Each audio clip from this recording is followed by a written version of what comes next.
Hello everyone, my name is Brady Akins, and I hope in this time of quarantine you've been able to find some time to enjoy some public lands.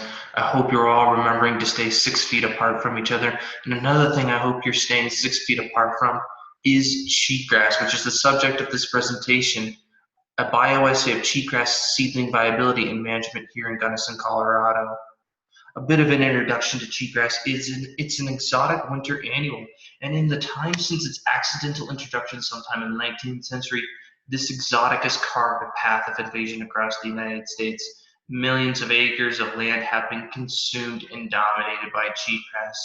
The success of this invasion has been in line with the cheating nature of this noxious invader. As an exotic winter annual in arid and semi-arid western climates, its germination cycle begins in winter prior to the emergence of native plants in the spring. This deprives native plants of much-needed moisture and nutrients needed to compete with cheatgrass, allowing it to further colonize the landscape. Cheatgrass will use these resources to create lots and lots of seeds, which it needs to do in order to remain persistent on a landscape. The early germination cycle and prolific seed production has allowed cheatgrass as an opportunistic colonizer to create a major management issue for both public and private land managers looking to preserve the native ecology that cheatgrass disrupts. In invaded landscapes, they face a reduced plant diversity, a lowering of community productivity, increased fire frequency, and displacement of native vegetation that is critical to wildlife, such as the Gunnison sage-root grouse, an endemic species here in Gunnison, and an endangered species. To give you a better visual of just how far spread the invasion of cheatgrass has been, this is reports of cheatgrass by county across the whole United States. As you can see, it's pretty much coast to coast, with Gunnison County being almost in the heart of this infestation. The objective of this project was to provide information in regards to cheatgrass seed banks on sites managed by the Bureau of Land Management and look into current control and eradication efforts on these seed banks to see if there could be any adjustments made. Treatment application of cheatgrass includes herbicides, specifically the pre-emergent herbicide plateau, also known as imazapic, which is typically applied in the fall. Our study sites here in Gunnison ranged from Hartman Rocks, Cochetopa, Signal Peak, and Saponara Mesa, and consisted of 39 sites surveyed in the year 2019. 24 of these sites were untreated, and 15 of them had been treated with herbicide, with 2 of those 15 being also reseeded. Data collection was done through a few different means. Vegetation data was collected using the AIM method, which is consistent and accurate and also quick. And 3 soil samples were taken along the transects of the vegetation surveys. These soil samples were transported in a covered bag to a greenhouse where they were then placed into clear plastic cups that had been lined with paper coffee filters. After being wetted, these soil samples were monitored every 7 days, so the 7th all the way to the 28th. We also did a bit of seeding of the soils used for the germination experiment. Vegetation surveys under AIM were under the line point intercept method, where flagging took place every half meter with vegetation height being taken every 5 meters. In order to get the percent cover of cheatgrass, the sum of the line average was divided by the total number of lines for the plot. For seedling emergence, when seedlings grew out of the soil to the point where they could be identified, they were then removed, tallied up, and then disposed of. To give you a better example of what the typical setup looked like for the seedling emergence experiment, this is a diagram of one of our 16-ounce cups that had cheatgrass growing out of it. There was also an incision made at the bottom to allow for drainage so that the samples didn't become oversaturated with water. In order to determine whether or not this was a result of the greenhouse conditions or whether there just being no seeds in the soil, we ran them through sieves in order to separate soil seeds and organic matter. Soils that weren't sieved were ran through a loss on ignition method, where soils were processed into porcelain crucibles, weighed, and then burnt at 550 degrees Celsius And then after a period of cooling, after the 4 hours, they were then weighed, and this was done in order to estimate the percent soil organic matter. There was, oddly enough, a higher average percent peat cover at sites that had been treated with herbicide in comparison to those that hadn't, but there was a great deal of variability in the data collected, something that you'll see again in our treated versus untreated seedling emergence samples.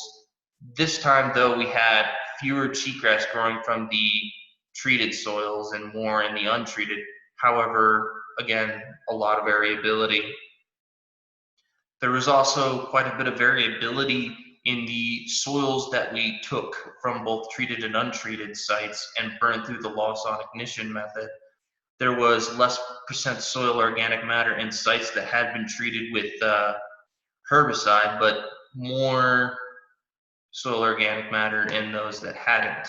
But again, a great deal of variability. We wanted to see if there was a relationship between the average percent cheat cover and percent soil organic matter, but however, in the data we collected, we found no relationship.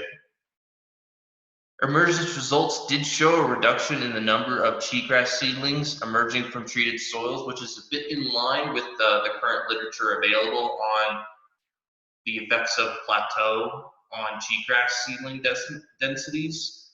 However, we experienced a lot of variability between our sites. A lot of samples were taken from bare interspaces with some variability in that where sometimes it was taken from very grassy lots, but most of them were taken from those bare interspaces. There also may have been the impact of our methodology creating this variability within our data. Some changes did occur during the process of this project. Originally, we were following a 7-day watering schedule from a rangelands document. This was rather insufficient, it turned out. If you talked to me during the summer, you probably heard me ranting about how I couldn't even get cheatgrass to grow out of my soils. We changed it to a 3-day watering schedule and were met with greater success. Samples I would recommend in the future be taken from the Vegetation Survey zone, the soil samples. I feel like this would possibly reduce some of the variability we saw and also add a greater consistency. I'd also plan for some contingency in vehicle use. As you can see by the truck in the picture, I got that truck stuck in a sand pit over there in Signal Peak, and this was the only 4-wheel drive vehicle we had access to in the summer of 2019, and losing it really limited our ability to survey some of these sites managed by the Bureau of Land Management. We were able to hike to some, but there were a few that require a 4-wheel drive vehicle to get to, and as a result, we weren't able to complete our surveys for the year of 2019. So I would plan to have at least a backup vehicle in planning, and I'd also recommend both drivers being certified. The application of herbicides such as plateau is still the primary method of controlling cheatgrass, and this study isn't going to be changing that at all. It's still the most proven method of reducing cheatgrass densities in invaded landscapes. More information is needed from the seed banks in order to make proper changes and adjustments.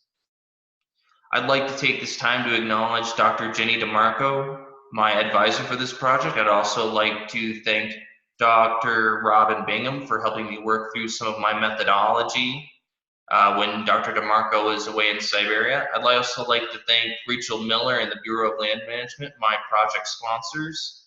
And I'd like to thank Izzy Rodelius, my vegetation survey partner. We all spent a lot of time swatting away flies and other biting insects in the summer taking those vegetation surveys. I'd like to thank Gay Austin for helping me learn some vegetation identification, as well as helping me identify the seedlings growing out of the soils that we took from these sites. I'd like to thank Western Colorado University, the Department of Natural and Environmental Sciences, and the MBM department as well.